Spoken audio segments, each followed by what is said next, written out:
Hello and welcome to Women in Post, a podcast and web series for women in post-production by Women in Post-Production. Today on the show, we'll be speaking with Dayna. I think you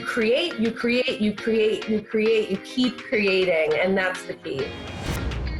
Hi, Dayna. Thank you for joining us on the show today. How about we start out, can you just tell us a little bit about yourself and what kind of work you do?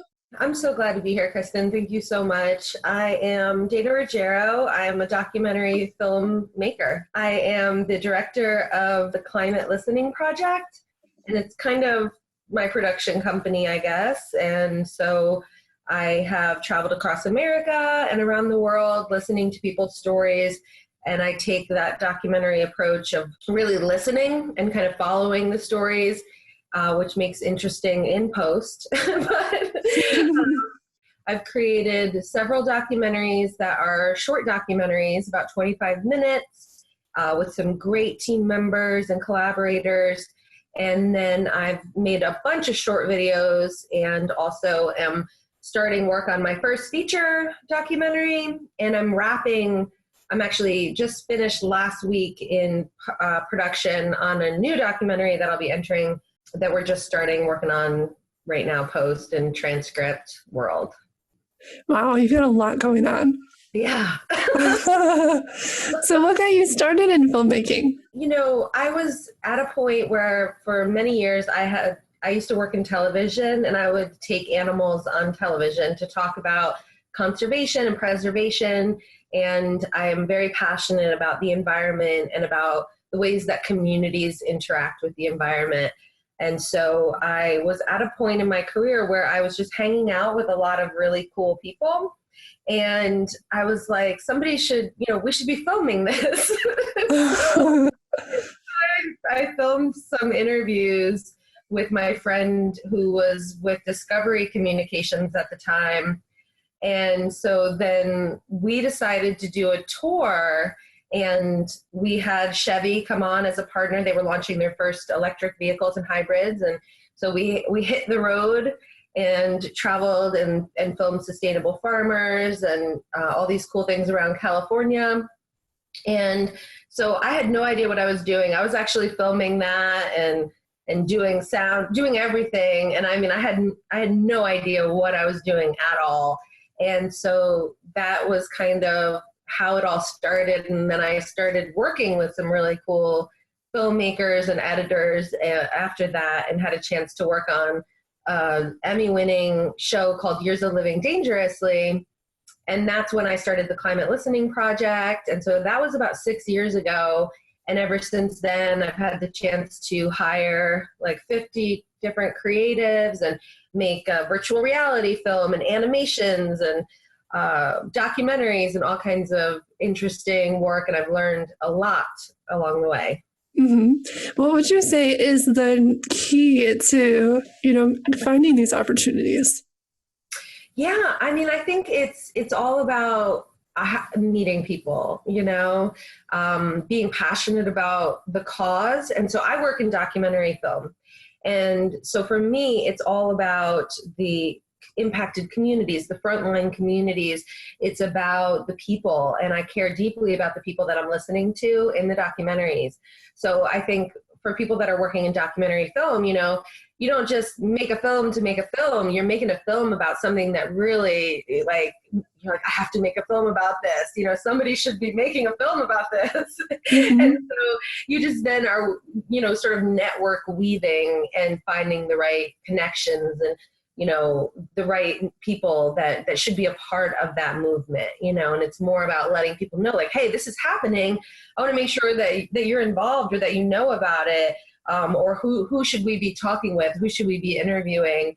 And then it's also just saying yes and meeting people like this. You're doing this amazing podcast. You're doing great work. I wanted to meet you, so here we are. And who knows, right? I mean, you're just always meeting really good people in the work and in the environmental world and in the film world for me. That's a good point. I mean, as an editor before, I had no idea how important like a communications and a network was, because a lot of what we do goes on behind closed doors. We get to sit by ourselves and do our own thing, and like nobody bothers us, which is wonderful. But like in order to grow and find new opportunities, like we have to meet people, we have to have conversations, right? So it sounds it's like hard.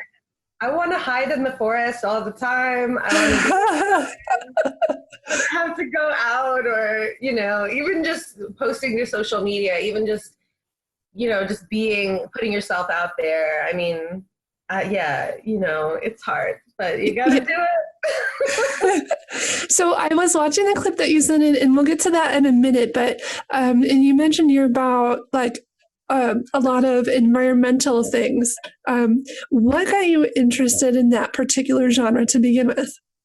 Yeah, I definitely, you know, I remember being in college and volunteering at the local zoo, then volunteering at the local wildlife refuge, and just caring so deeply about animals, really. And then that kind of connected me to how we interact with animals in our community. I was living in Florida at the time, and you know how we interact with dolphins, how we interact with sea turtles, how we interact with things in the air, the hawks and the eagles, and you know the little things on the ground and the lizards, and there's so many things that are a part of our natural world, and we are also a part of that as well. And we kind of sometimes think of ourselves as separate, and I think we even often think of ourselves as separate from each other. And that's why documentary filmmaking, I think for me, has been so interesting, because one of the things that I used to say when I worked with animals is I would go on television and speak for those that didn't speak for themselves. You know, animals can't speak for themselves, so I'm going to go out and speak for them, right?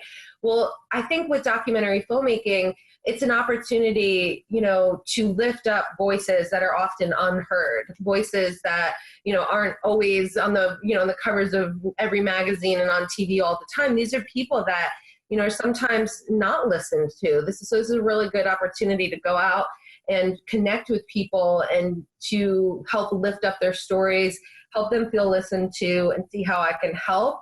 And also just in this way of always wondering what people are thinking. I mean, I'm kind of weird. And so I go out and you'll be in a room of people, and I'm just always wondering what people are thinking. And so this is a good way for me to sit down and ask people what they're thinking, what they care about. Mm-hmm. So as for somebody who might be out there thinking about making a documentary film, how would you suggest that they get started? Like, do you connect with a producer? Do you find funding first? How do you find those stories? You know what I mean? Yeah. So there's every way, right? There's no wrong answer to this question. When I started the Climate Listening Project, I had nothing. And so I picked up a camera and I started filming. And I remember going out into the forest and just filming this guy who was an ecologist. And it was kind of a shaky, you know, sort of verite style, just run and gun, listening to this guy and having this conversation on the go. And then later on, I had people approach me from nonprofit organizations or funders and say, hey, would you be interested in following this story? So then I had the opportunity where I had funding up front to go and follow a story. And then now I'm back in the place where I'm making this feature documentary, basically from the ground up, building this project with nothing. And so hoping that, okay, we're going to try to get this funding from this place or that place, and reaching out to different possible partners and producers to collaborate with. So I think that when you really, you know, have those networks in place already, you can reach out to people and say, hey, this is the story I want to make. Will you fund it? Here's the benefits that I can give you. But also, if you have a story that you feel needs, you know, to be made, you can possibly find collaborators, you know, filmmakers and editors that might, you know, or directors or producers that might be also passionate about that and willing to work with you, you know, in the hopes that maybe you'll raise that funding. But otherwise, there's a lot of opportunities, like I did with the first tour, for branded content, you know, and then you get to make the creation that you want, but then it's sponsored by this group, you know.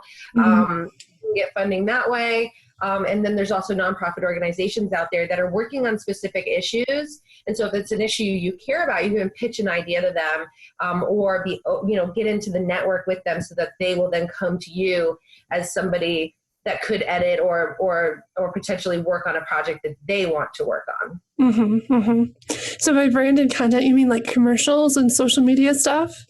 Well, yeah. I mean, the thing is like I make the films that I want to make, but oftentimes it's sponsored by a nonprofit organization or it's sponsored by a company. And so it's the creation that you want. It's your film. But then at the end credits, it's presented by or executive produced by this or that. Mm-hmm. So maintaining that creative control, but then also having that, I think that a lot of different groups and companies and organizations, they want, authentic content. They want real voices. They want content that is from creative people on the ground that, they don't always know what it is that they want to make, right? And I feel that way too.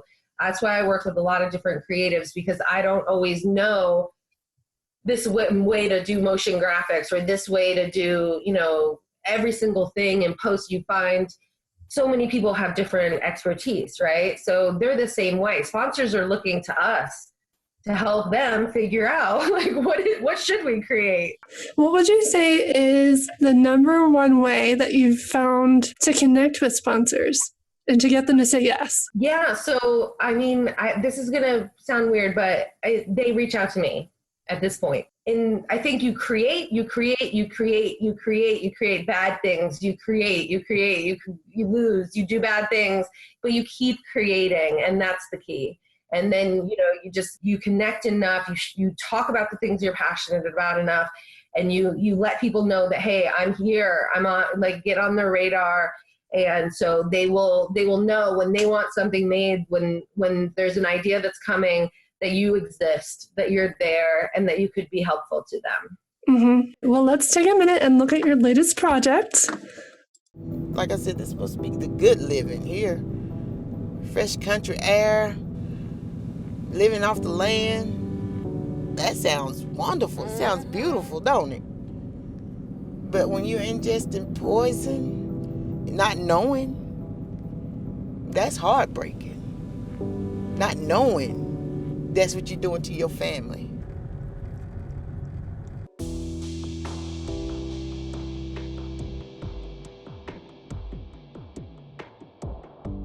What is about that particular clip that you wanted to share today? Yeah, so when I'm in production, I'm always wanting to try to be observational. I'm always trying to just have conversations, have listening happen. And so with documentary filmmaking, I think that there's an element of storyboarding that happens, but you want to be able to follow the stories. And so I think that I am often in conflict with, people that I'm working with that are the cinematographers, the directors of photography, because you want to do a lot of stand up, talking head, just interviews. So you make sure you have the good sound. You make sure that you have the good interview content. But I also just am always fighting for the run and gun. I'm always fighting for just the conversations to happen. And so for me, this was just a great example of like riding in the car. We just happened to be like riding in the car because we were going from one place to another. And it was like, let's mic up, let's film this conversation. Let's talk on the way from one location to another. And it's just, I think, one of the most powerful lines that she says, and it's one of the most powerful lines that ended up in the film. And so I think, you just never know when something is not scripted, right? You never know what you're going to hear. And you're just basically in editing, like cutting away, cutting so many hours and hours of interviews and these amazing lines that people say. But if you're not always filming, if you're not always listening, or you go into a situation where you have a set list of questions and you're not really listening and having a conversation with somebody, I don't know. I think that's where the magic happens for me. Mm-hmm. I love that moment in the car with Tracy. Yeah. Now, it sounds like with documentary filmmaking, there might be like a whole lot more footage to go through than maybe, a nonfiction sort of thing. Is Oh that my about God. right? Yes. There's a saying, I have no idea who said it, but in documentary filmmaking, you're basically taking like a bag of sentences and trying to arrange it into a film. You just have so many great little sentences, and it's not always from this person to that person to this person to that person. Sometimes you're going from this person back to that person, back to this person, and trying to arrange it in such a way that makes sense. And I don't like always just going from talking head to B-roll to talking head to B-roll, and then kind of cutting to this person in an office. I don't know. It's just, you want to have these authentic moments, I think. And so I have these amazing editors that I work with. I've worked with a woman named Francine Kavanaugh. I've worked with a woman named Andrea Desky. I'm working with a woman, transgender activist named Polly Chattel right now on my new health documentary. Amazing women editors and creators that, like, I'm going through transcripts. I'm cutting away, and then they're trying to like work on like putting B-roll, like we're like working together, going back and forth and sitting in the room together. Or, it's an honor to work with such amazing women in that work, because I want them to have an element of creative control. I don't ever want this to be my film. This is not my film. This is Tracy's film that was just in that clip that we saw. This is everybody that you interview in documentary filmmaking. And you don't want to just cut little pieces of things that they say. You want all of those pieces to be able to stand on their own as well. Mm-hmm. And these moments. And so I want them to feel good about what they've said and what has come through into the film in the hour, 2 hours, or 6 days interviews that we've done. I want the editors that I'm working with to feel good that they have creative control to say, Dayna, this needs to get cut, or no, we're not cutting that. I want them to feel like it's their film too. So it's a really collaborative process. And yes, there's a lot of footage. I've heard it described that like editing a project like that can be like having this big tower of Jenga, the game where you pull the pieces out. And like if you pull the wrong piece, the whole thing just comes like down. That's right? so true. It's so true. You need that arc. I try to end all my films on hopeful solutions. I don't know, in the environmental work and the climate change work, I'm trying to be hopeful. I don't want to just end with really sadness. And a lot of it is really sad stuff. So there's that arc, and bringing it home to the happy, hope, and the wins, is a goal of mine. And that's sometimes hard in this. So you need the conflict, you need all the pieces, right, of the Jenga, all the pieces of the puzzle, but you can't kill too many darlings, or it's like, what even are we doing here? Things back in, it becomes a hot mess. But that's why I have great teams. So what is like the most challenging thing that you've ever had to get through in documentary editing? I think that it is cutting it down. It's cutting it down into something short. So up until now, I've really tried to make short documentary films.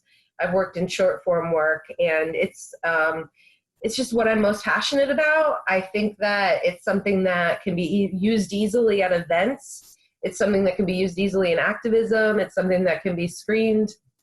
It's something that can be used on media and press websites. It's something that can be shared on social media. And so I like to cut it down and cut it down and cut it down. And so there was one film where we traveled to Belize to interview people there and in the United States on both sides of the migratory path of a beautiful songbird called the wood thrush. And we made a film called The Wood Thrush Connection. And we had been asked sort of to make a film that was like, less than 7 minutes, like 5 minutes. And so we had traveled to Belize. We had filmed here. We had all these amazing interviews. We even had additional interviews because while we were in Belize, there was this amazing kid who loved the bird and said such cute things. We're like, we got to interview this kid, and adding things, And so we get back and we're in post. And so I was working with an amazing editor, Andrea Desky. And I remember her coming to me at one point and saying, hey, Dayna, what if we make it 25 minutes, I've got it down to 25 minutes. She was like doing the chop, chop, chop, chop, chop, chop, chop. And like, what, we got it down to 25 minutes. Can you just ask them if they'd be okay with a 25-minute film? So I went to them and I was like, hey, what about we make it a 25-minute film instead?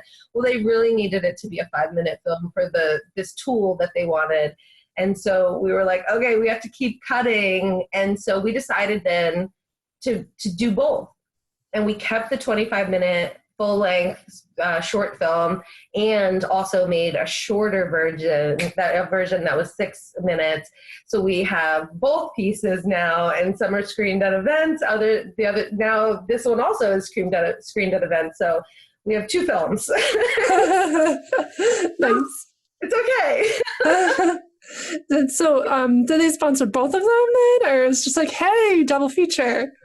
Yeah, we basically, like, I made that film in 2016, in the beginning of 2016, and right now it's 2020, and I still get requests to screen both of those films.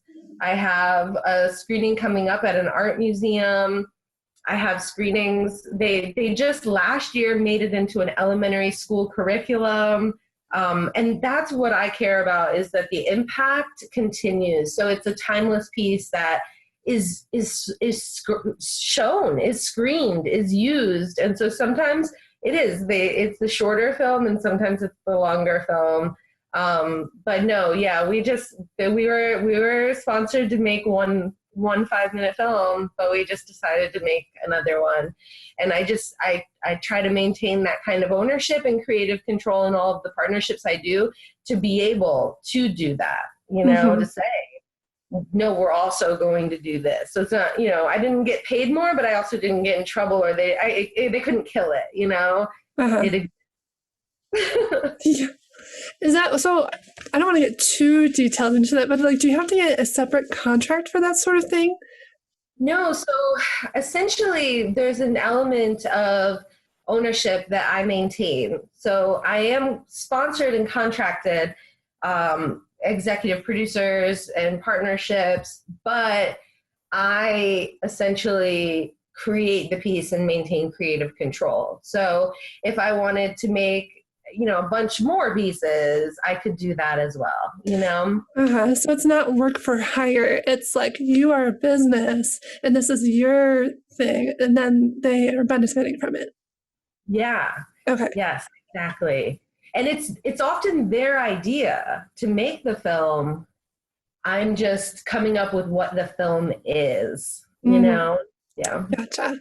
So what is something that you wish you had known earlier in your career? So much. Oh my gosh. I wish I knew everything. I mean, I think I've come to a point in my career where I've realized that, I'm not going to be the one that knows everything. And I want to always be learning, and so I just try to partner with people that are also always learning. And that's what, I think has been what I've loved the most about this, and realizing that, this is a collaborative work. Even though you can do these things on your own, it is good to collaborate, because we can't know, we just can't know everything, right? Yeah. There's a sound person that knows more, and then there's an animator. There's just so many people out there that are specializing in such unique ways, that the more we can collaborate with each other, I think the better. But also to not be scared to do it. If you don't know everything, and you don't know the people yet to collaborate with, just do it on your own. And even if it's not great, just do it too, Mm-hmm. So I think I wish I had known more about editing when I started. I wish I had known more about filming. I wish I had known more about, lighting. I remember the first time that I did my first film tour, I didn't have lighting. The sound was horrible. There's always been times in my career where I wish that I knew more things then, but then I'd spend all this time learning those things. And I think, I don't know, there's always a new lighting system. There's always a new, Adobe's updating Premiere. I mean, like, it's like, I can't, I'm not going to know all the things all the time. So even today, I wish I knew more, but I don't. So I'm like, it's okay. Just do it. Just make it happen. I feel like there's an update. There's got to be an update in Premiere like every other week. Seriously. I can't keep up with it. I think that they do it just to make sure that people are like constantly syncing back to the home Premiere. You know how you have to connect to the cloud? Yes. Like, gotta keep them connected. Oh man. So, yeah, I don't know. I can't keep up with it. What is yeah. What is your favorite element of the whole process? Oh man. In post specifically, or the whole process? I mean, either or. It sounds like you are kind of a jack of all trades, which is awesome. I'm a director, I think, now. I didn't know that a while ago, but I think that's what I've become, I guess, to be. And producer-ish.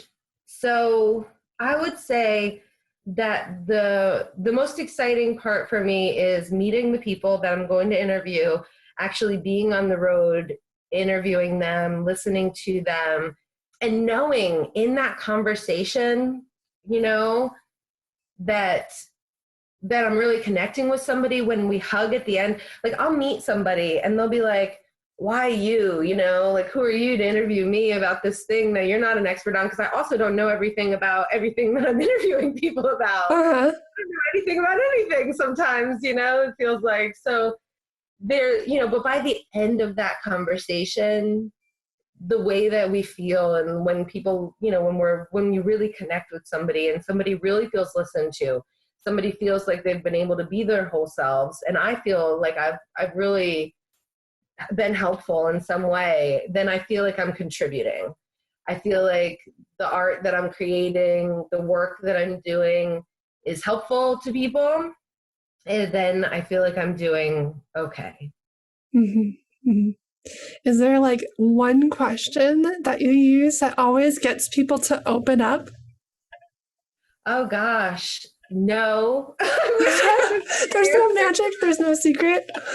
There isn't. I think it's more of just recognizing that even when you have only a short time with people, because sometimes, I mean, like, we went actually to film the other day and we were kicked out of where we were.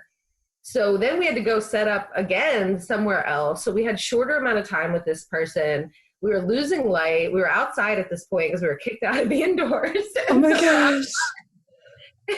You know, you're going with the flow sometimes. But even if you have a really short time with somebody, you know, realizing that there's either, you know, if they're an introvert or they're uncomfortable, you know, you let them get through that in the beginning, and you just really look somebody in the eyes. You really try to be present in what they're saying.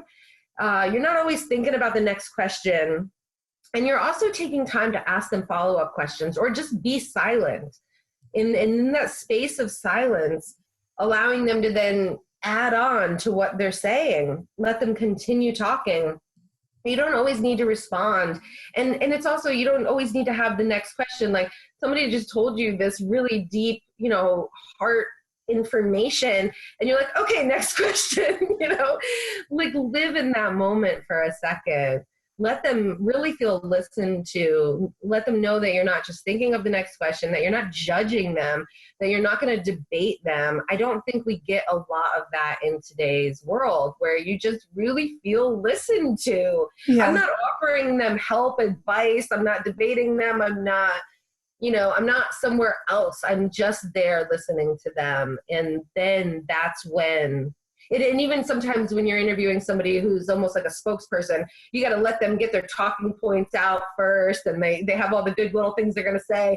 And then, you know, you get comfortable, and you get to be where you're just together in that moment, and the cameras kind of melt away, and you're just having a conversation, really listening to somebody, and that magic, you could feel it. And that's when I feel, and then by the end we're like crying, you know, I don't know. It's just, that's my favorite. That's my favorite. Yeah. Wow. I mean, it's got to be really like refreshing, maybe therapeutic for someone just to listen to you, you know? Yeah. Yeah. I don't think we get it enough. And, that's why what you're doing is so important too.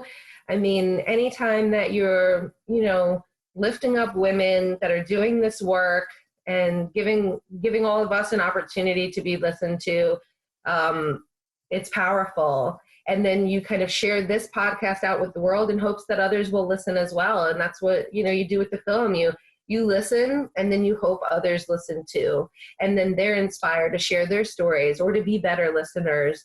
And then the world is a better place. I don't know. No more wars, no more crying. The end. We solved it right here. We got this, Dayna. All right. Well, hey, thank you so much for coming on the show today. If people want to follow up with you and see what projects you're working on, where can they find you online? How can they reach you? Yeah. So Climate Listening Project is my production. So climatelisteningproject.org, or you can find me on social media at Dayna Reggero, which is DaynaReggero. And we'll put a link in the show notes. Easier, yeah. Awesome. Well, thank you so much again, and I hope you have a wonderful day. Thank you, Kristen. Thank you so much. Thanks for watching. I'd love to hear from you. If you enjoyed this week's episode, give us a like, leave us a question or comment, and share with your friends. Your viewership and support helps promote women working in film. Follow us on Instagram, subscribe to us on YouTube, and join our Patreon community. Interested in being a guest or sponsor on the show? Send me a message. I'd love to hear from you. See you next week on Women in Post.